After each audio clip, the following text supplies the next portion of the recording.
Here's the thread I'm introducing this time. Things people in their 50s do when they talk to others. In this thread, 2ch users discuss topics they regret talking about. If you feel like your conversations are too much or if you're having trouble with relationships, please take a look. Here we go. As I've entered my 50s, I've had more and more moments where I feel like my mouth is the source of my problems. If there's anything you've said by mistake to someone over the age of 50, please let me know. The other day at the neighborhood association meeting, someone started saying, "I heard Maru got divorced." The atmosphere suddenly became tense. People are always eager to talk about things like that. And they talk proudly even though no one asked. And that kind of information is usually only available to the general public. When you ask where they heard it from, they say they heard it from someone else. And when you ask the person directly, they say they just separated because they're not being nice to each other. Gossip is really scary. Once it gets to the person's ears, there's no going back. And it spreads by lunchtime. At first, it was just a simple separation. But before you know it, it's turned into an affair and a love triangle. I did the same thing once. I said, Maru-san was hospitalized. But it turned out he was just getting a medical checkup, and I got yelled at a lot later. The worst thing about not having any ill intentions is that if you say, "I was just worried," they'll probably just stay. But I wonder why other people's stories stick with us so much. Even though they don't concern us, we still can't help but be concerned. Apparently, negative information sticks in our brains. They call it negativity bias. When I went to check on my son's class, I heard people whispering, "I heard that person got fired." Even though he had only quit his job to care for his family. The speed at which rumors spread is crazy. It's not uncommon for one person to hear it, and everyone else knows about it the next class. People tend to stick to the interesting topics more than the facts, so rumors tend to go in strange directions. I once accidentally told someone something, and apparently the person told him that they heard it from Maru-san. When he asked me if I had told them, I got really angry. That's the kind of thing that can make you lose trust in someone. When it comes to our generation, the topics of conversation become limited, and we end up relying on rumors, but that's dangerous. The power of words really can't be underestimated. A single word can end a relationship. When someone tells you not to say something, for some reason you want to tell someone. There's a mysterious psychology to it. In the end, rumors don't get people excited. The other day, I was drinking and I casually asked who they voted for, but everyone fell silent. Yeah. That's a landmine. I once said, "The LDP is at its limit," and they replied, "I'm telling you," and the atmosphere became like hell. Politics is really a topic that you shouldn't touch. Even if you have the same opinion, if there's a difference in passion, arguments can arise. When elections are coming up, the topic of elections inevitably comes up.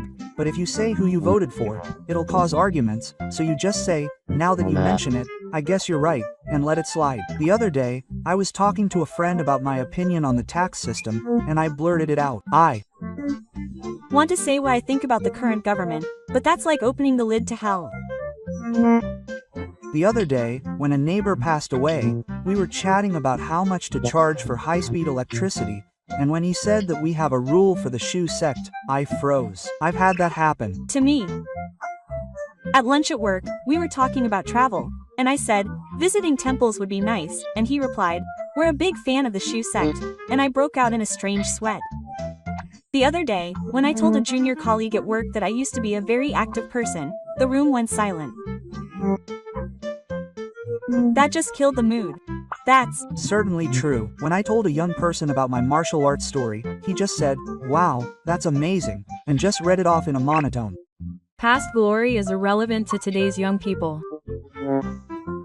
In fact, when they ask me what I'm doing now, I just give up. When I was talking about my past achievements, the person next to me said, "It's completely different now," and I almost cried. It doesn't matter how many billions I used to make. What I'm doing now is more important. The memories of hard work shine, so you want to talk about them. But the reception is cold. The worst thing is definitely going out drinking every day. In today's world, it's actually a negative image. Back in the day, that was work, but now people think you were just playing around.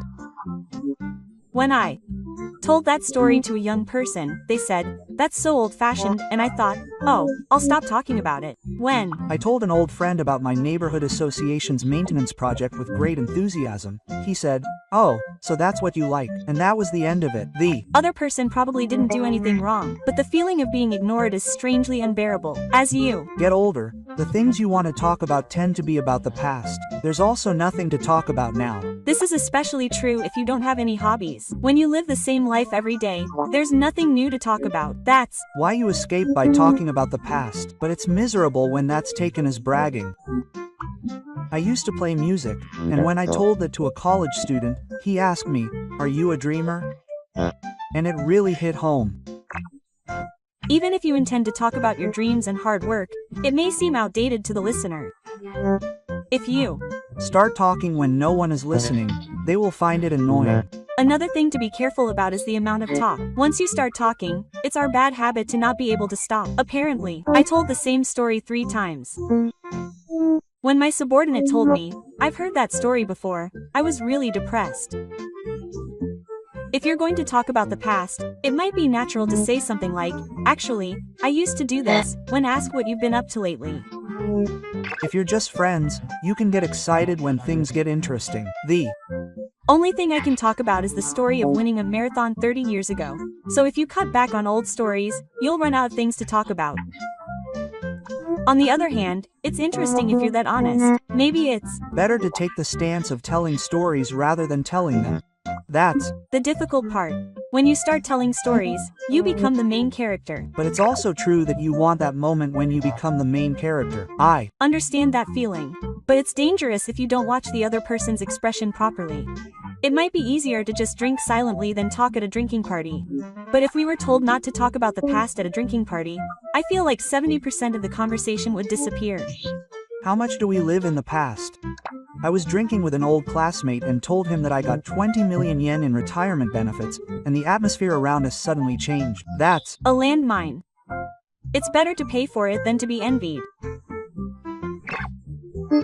When we were talking about my annual income a long time ago, I said that I was around 8 million, and he said with a straight face, "Then pay more this time." You should never answer when asked about your income or savings. It will unconsciously push people away. I once got envious and told him that I was living on a tight budget, and he made me pay for the entire party. But the truth is, we're not that well off.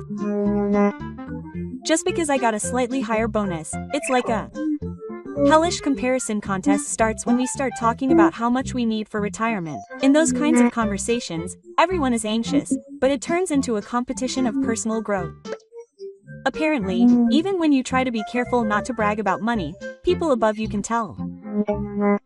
I was told that once too. I felt like I was being bossed around. I don't mean to boss anyone around though. You shouldn't mention how much money you have in savings. I told someone I had about 10 million yen, and they said, "What? I only have 5 million yen, which made them feel down. On the other hand, I told someone I already had 30 million yen. I went home and said, "Wow, that's amazing," and felt really down. Talking about money really doesn't make anyone happy. When asked about it, it's polite to try to cover it up somehow.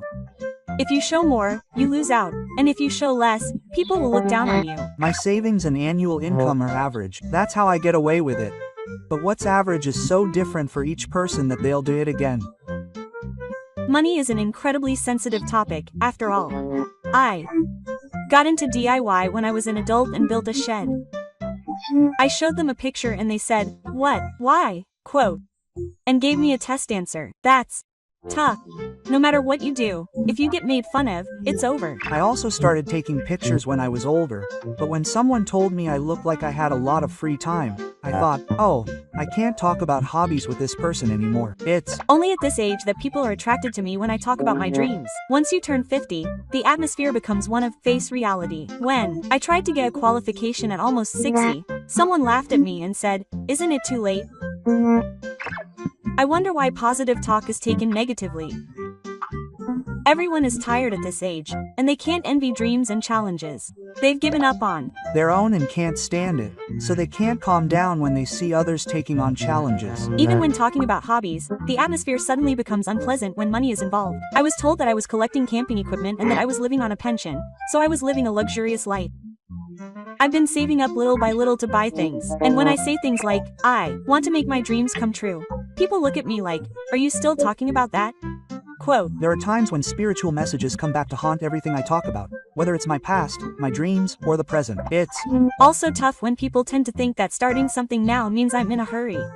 I really wish they'd stop this trend of thinking that hobbies equal people with free time. If you quit your job, you'll float no matter what you do. Even if you move, you'll complain, and even if you stop, you'll complain. But if you don't have a hobby or a goal, you'll really get discouraged. I've spent so much time on hobbies that I get anxious because I'm so bored that I've seriously lost track of the days of the week. It's mentally healthier to do something. Maybe it's safest to do nothing. It means that you should enjoy your dreams and hobbies only in your heart. It's a little sad that this is the world where that's the smartest way to live. The other day, at a neighborhood gathering, there was an old man happily talking about how his grandson is going to a famous private school this year. I said, wow, but I thought to myself, what a nuisance. My child got a job right after graduating from high school, and people told him that it was great in real life. But he was clearly conscious of the educational gap. The type of person who shows you pictures of their grandchildren is also tough. They scroll through more than 10 pictures and then silently make a movie. And even if they say they look alike, I honestly don't know if they do. I understand that you want to talk about it, but not everyone has a happy family, so it's hard to bring up such topics. When I tell people that my son is still single even though he's over 30, they strangely encourage me by saying that freedom is the most important thing these days, which is tough. It seems like parents are competing for status by talking about their children's grades or where they got jobs. People don't realize that they're bragging. If someone says, my wife is a good cook, the listener will think, my family is all about marriage, and in the end, if you give off an air of being the winner, you're out. Talking about family when no one asks is usually a landmine. It's lonely, but there are surprisingly many people who only talk about their family. Well, it's really hard to talk without sounding like you're bragging. I had a company alumni reunion, and when one person started talking about diabetes, it suddenly turned into a bragging contest about their illnesses. I'm like the kind of person who starts talking about numbers like hemoglobin A1C. I thought, are you a doctor? Even if the person is trying to be serious, the person listening loses their appetite. I was at a drinking party and someone started talking about prostate surgery and I stopped halfway through. If the story gets too detailed, it can actually be a turn-off. It's hard to know how to react if they say things like, my blood pressure isn't coming out well. You also need to be careful if your health checkup results are not enough. My neutral fat levels are over 200. Even if they say that, I don't have any blood pressure tests at home, but they say things like, my blood pressure is different in the morning and at night. I don't know anything about that. Also, if they start talking about supplements, it can quickly become like a religion. There was someone who said they wanted to get tested after drinking this tea, but I thought, isn't that just because the medicine from the hospital is working? Talking about health is fine if you're talking to people who have the same concerns, but when you're not, it can be really cold. I once had an acquaintance who talked for 30 minutes about how he got his Helicobacter pylori removed, but I was fed up with it after 5 minutes. I wouldn't say things like, I had 5 colon polyps removed in public. In the end, it just becomes bragging about your illness. I guess they just want to say how bad I am. Well, I understand how they feel. Everyone gets older and their topics of conversation become more biased. When I got together with my old friends, one of them suddenly said he had traveled overseas again this year and showed us photos, and everyone was taken aback. I understand the mood. He seemed happy talking about it, but it still hurt. I once had a senior at work tell me, I go out for lunch with my wife every week. I told him, we eat convenience store food. I think it's fine if couples get along well, but it's hard when they go out of their way to talk about it. An old classmate of mine kept telling me that his son had given him a trip as a present, and it was hard to listen to. People are probably just happy to talk about those kinds of stories, but the person listening can't help but compare their life to their own. I know someone who's already moved to Kansai, but he was definitely bragging. There are also people who indulge in their hobbies after retiring. They say things like, I go fishing and take naps, and it's the best. It's annoying when people say that to me when I'm still working. I guess they probably don't realize they're bragging about their happiness. They're just stating the facts, but for some reason it's annoying. Whether it sounds like bragging or not ultimately depends on the other person's situation. The more you talk about it, the more you unconsciously hurt people. At a recent meeting, I heard someone say something like, "I used to be popular when I was a student," and I instantly thought that was funny. I'm sure they mean it as a joke, but it's annoying for the listener. Maybe they just want to brag. I know someone who did that. A woman in her late 20s was talking about how many times she'd been spanked. That was tough. Men do it too. A 62-year-old senior looked in the mirror and said he was still young, and he kept saying it until everyone around him agreed. It makes you look younger. It's kind of harsh to say that. You think they're just saying that to show off. The topic of age is a bit tricky to handle. It's strange how trying to show off your youth by saying things like, "I'm still in my 50s, can actually make you seem more confident. People who insist on saying they're still young tend to be overly concerned about their health, which makes them seem older. There are people who tell me that I look younger than I actually am, but when I ask who they're talking about, it's usually the store clerk. I've heard several stories recently about hairdressers who take social norms to heart telling me that I look young, and it was tough. People who are obsessed with their appearance seem to have difficulty accepting their own age, which is painful. It's fine if someone tells you that you look young, but it's tough when they say it themselves. I've heard people in their 50s talk about their preferences in women, and I can't help but listen. I got goosebumps when I heard a man in his 50s say that he liked high school girls with short hair. My senior at work has a habit of making fun of the appearance of his juniors. He'll say things like, "You've gained weight recently," or "You look pale." That really makes the atmosphere unpleasant. He'll say things like, "We're friends, so be careful." I'm sure he's just trying to communicate, but teasing someone's appearance is a subtle thing, regardless of gender. The other day I was having dinner with a friend and he asked me if I had already made a will, and things suddenly got bad. That makes the atmosphere heavy. Even if you think you're being positive about job hunting, it can be too raw for those around you. I got a line message from my brother asking what I'm going to do with my family home when my parents die, and I couldn't think of a reply. I feel like I want to keep my distance from people who start talking about inheritance when my parents are still alive. When your parents are getting old enough, everyone starts talking about really realistic things. It makes my heart heavy to hear them. My older sister once started insisting that we all understand the legal inheritance rules, and our family meeting turned into hell. When siblings start talking about it, things start to get heated. They start saying things like, "I want more for the time I took care of them." If you don't have any assets, there's no room for argument, but if you have half of it left, it's hell. At a work party, my boss said, "I'm already thinking about Amina," and everyone fell silent. The moment he starts talking about graves and altars, no one can say anything. My relatives handed me a photo of them after they died and said to use it, which was scary. Job hunting may be a serious matter, but it's too much to talk about in front of people. Sometimes people ask me if I wrote the ending music, but I'm not ready for that yet. My father even bragged about buying land for a grave, but I didn't know whether to laugh or feel sad when he told me. And then there's the matter of luck and power spots. When someone says, "I've been feeling better since I got this stone," I don't know how to react. An acquaintance of mine told me with a straight face that Saturn will be around for 800 nights this year, so I had to be careful, and I didn't know what to say in response. The person who believes it is serious, but if you don't go along with it, it becomes a problem because it feels like you're being denied.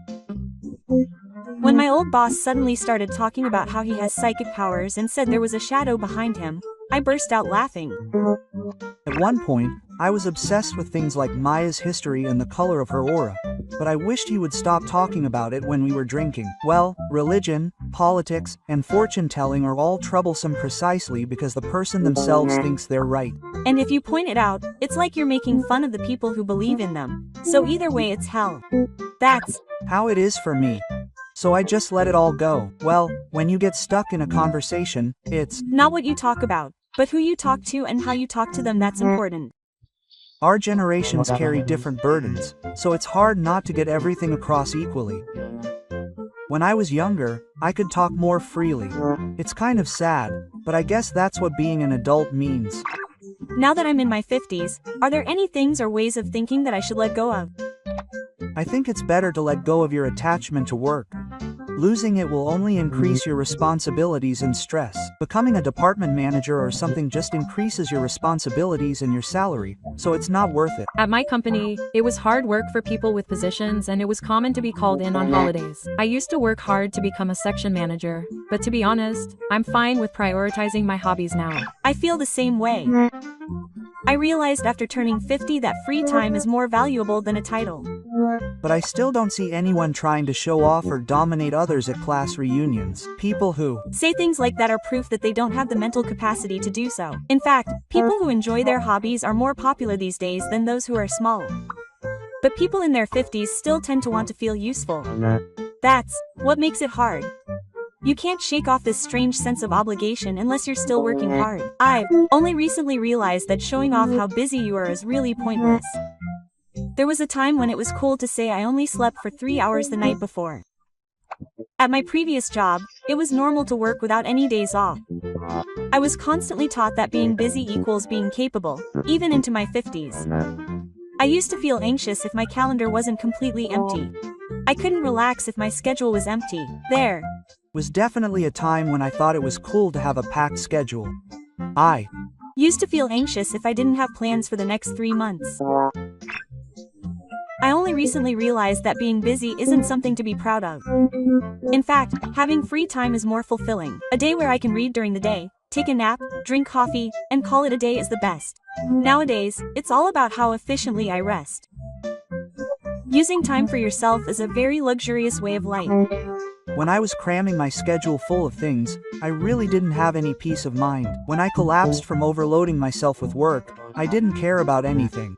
Health is more important than salary. If you push yourself too hard and ruin it, it's all for nothing. I've always been concerned about not wanting to be seen as someone with free time. Being busy is addictive. It takes time to let go, but true freedom lies at the end of it. In the end, I feel like the ideal adult is someone who is free but fulfilled. In your 50s, it's time to act for what you feel is right, not to be appreciated. When I was so obsessed with titles, I feel like I couldn't see anything. It's better to quickly let go of the illusion that work equals your value. Everyone has their own definition of success, but now, living a life of leisure is success. It's all about how you feel, not how others see you. Life becomes so much easier when you relax. I wonder why we were so tight. We should get rid of the idea that age sets limits. We were just putting the brakes on ourselves, saying that we're in our 50s is just an excuse. I got my motorcycle license when I was 55. My family laughed at me at first. I've also started camping recently. I'm having so much fun getting the equipment together. It's pretty big to be able to do something for the first time in your 50s. The sense of accomplishment is amazing. It's easy to feel like you can stop because everyone your age isn't moving. But the truth is, you can move. In the end, it's you who sets the limit based on your age. My coworker started going to high school when he was almost 60. There's no such thing as being too late. People who take on challenges shine regardless of their age. I'm scared that time will just keep passing by while I keep saying, it's too late now. People in their 50s might actually be the last generation who can move freely, and their bodies can still keep up. I started playing guitar last year. My fingers don't move, but I can keep going because it's fun. If you're having fun, you've already won. You don't have to get better. If you think you have to do it well, you'll only get stuck. Maybe that perfectionism is the curse of being young. When I was young, I was allowed to make mistakes, but now I think if I fail, it's the end. Actually, it's the opposite.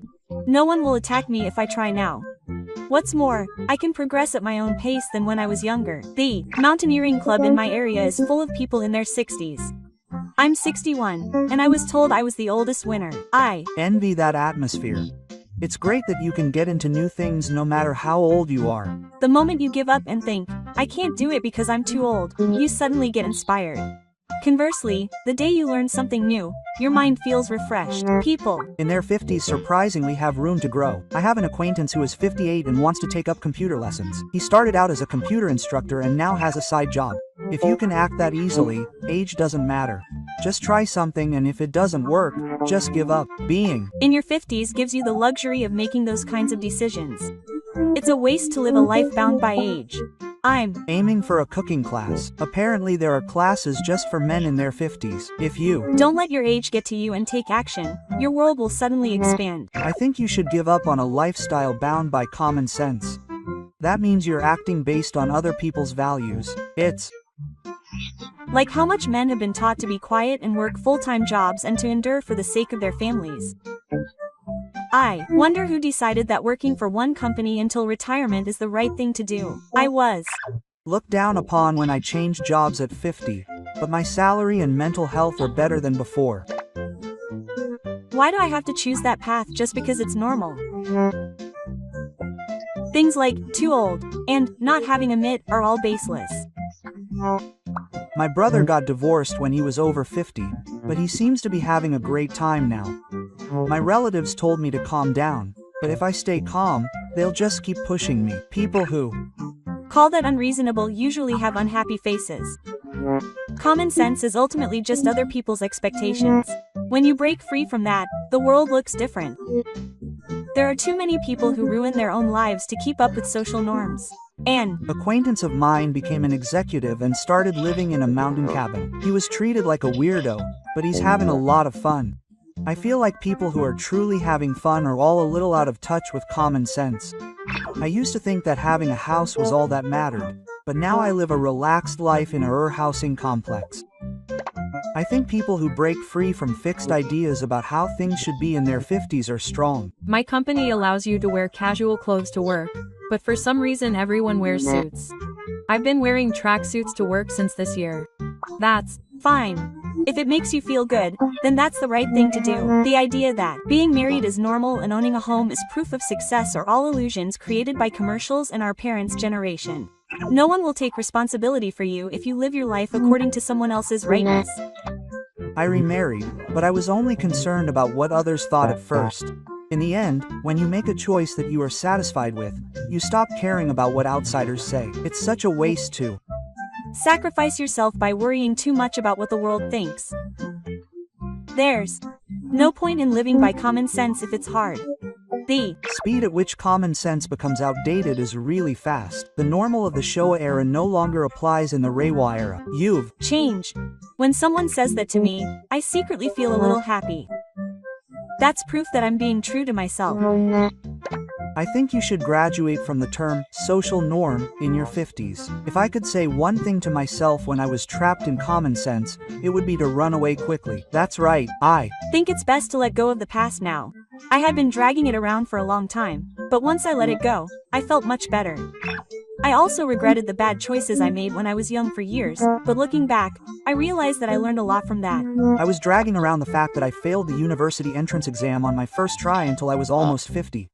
But if I had gone to that university, I wouldn't have met my wife. My marriage would have been public. But I feel like that all faded away the moment I had a child. I was still hung up on quitting my old job, but when I heard that the company had gone bankrupt 3 years later, I felt a sudden sense of relief. I had been haunted by the fact that I could have done more to care for my mother, but when my sister told me that I had done enough, I was finally able to change my mind.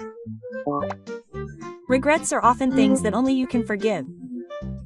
People around you don't seem to care.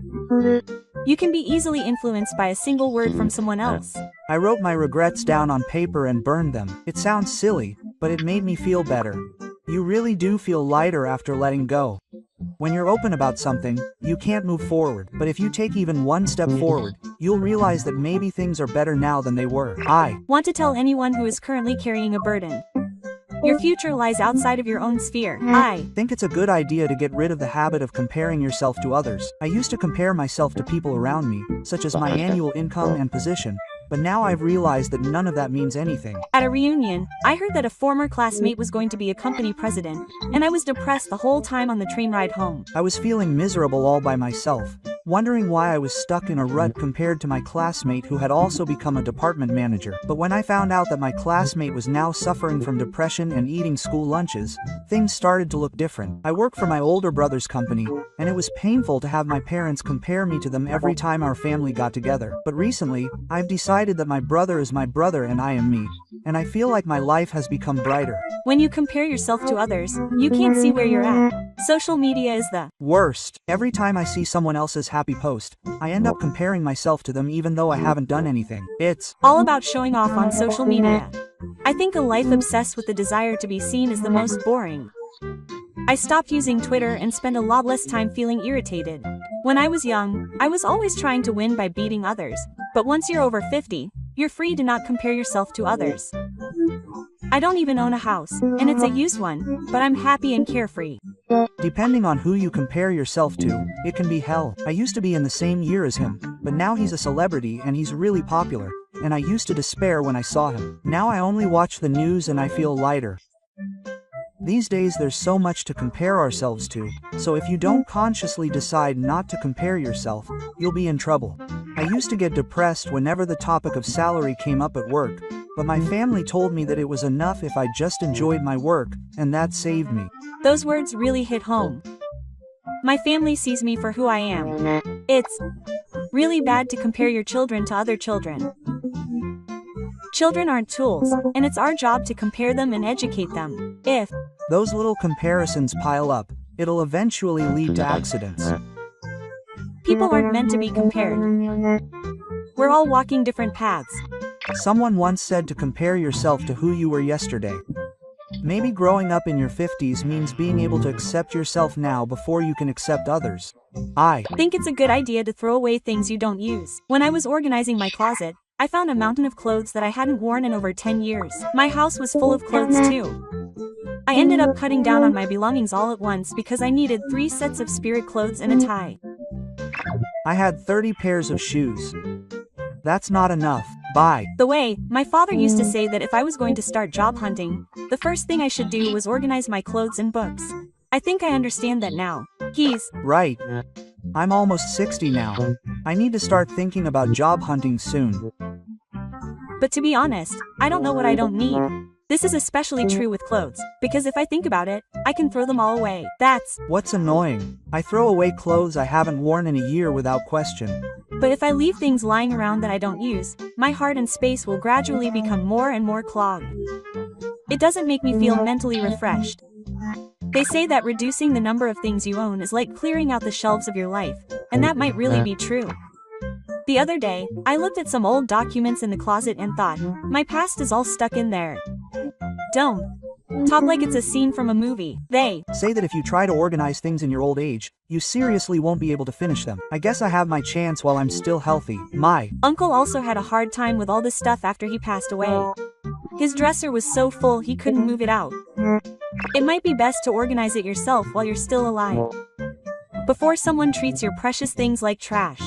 Please get rid of this one thing. I want to leave a note saying that I need to get rid of it before my shady hobbies are discovered. What are you hiding?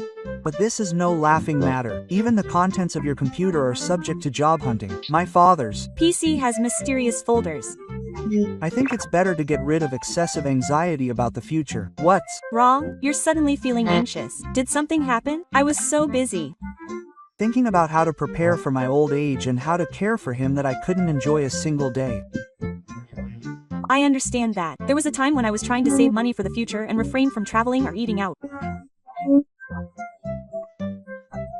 In the end, that self-restraint was toxic to my mind, and before I knew it, the stress was breaking down in my body and my medical expenses were increasing. It's putting the cart before the horse. Seriously, once you prepared for anxiety to some extent, you need the courage to let go of it. If you hold on too tightly, you'll drown. In my case, I'm so scared of caring for my mother that whenever I remember her collapse, I find myself fantasizing about the same thing happening to me in the future.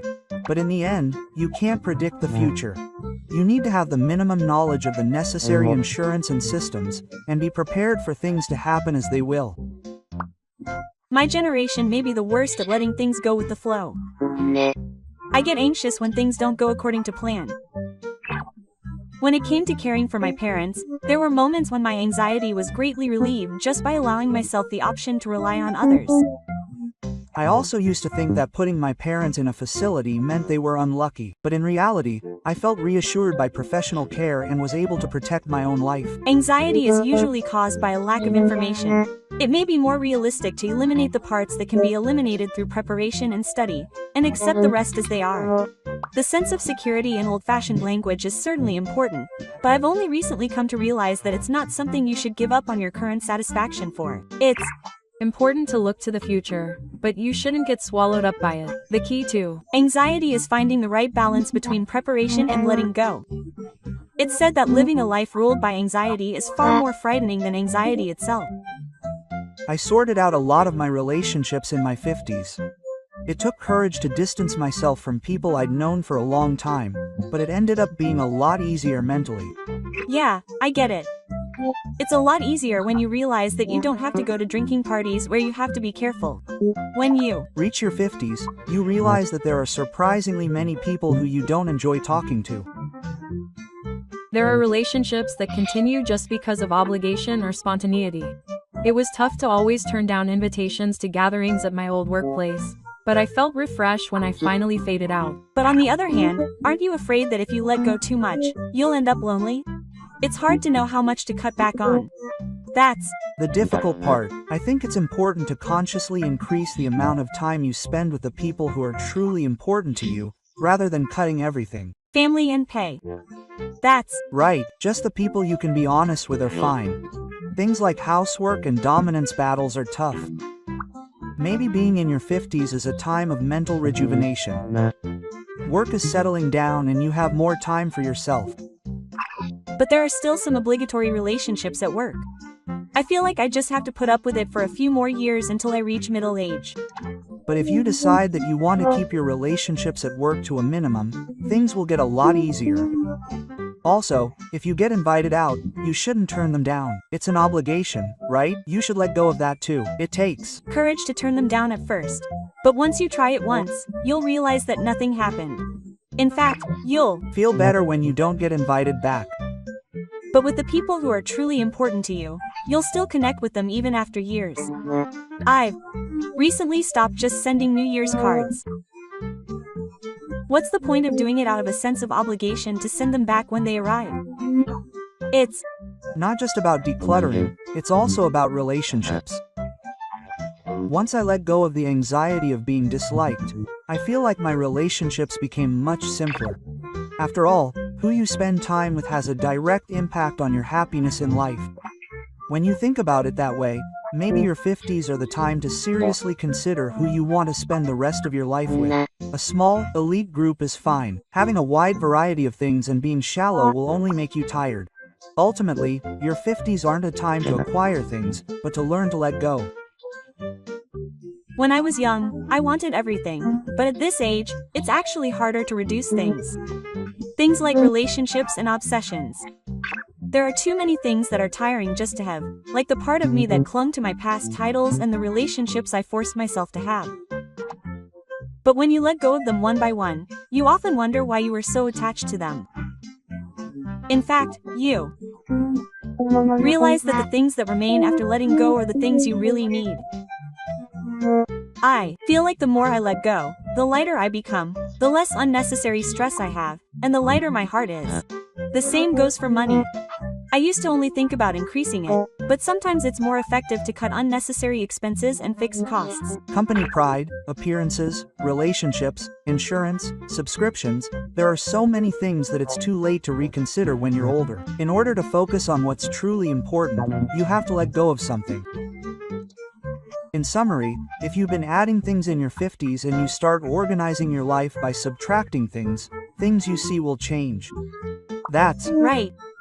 Letting go is scary, but what lies ahead may be surprisingly free. Thank you for watching until the end. Are there any things or ways of thinking that you're glad you let go of? Please let me know in the comments. This channel will continue to introduce useful information for seniors. If you like it, please subscribe to the channel and give it a thumbs up.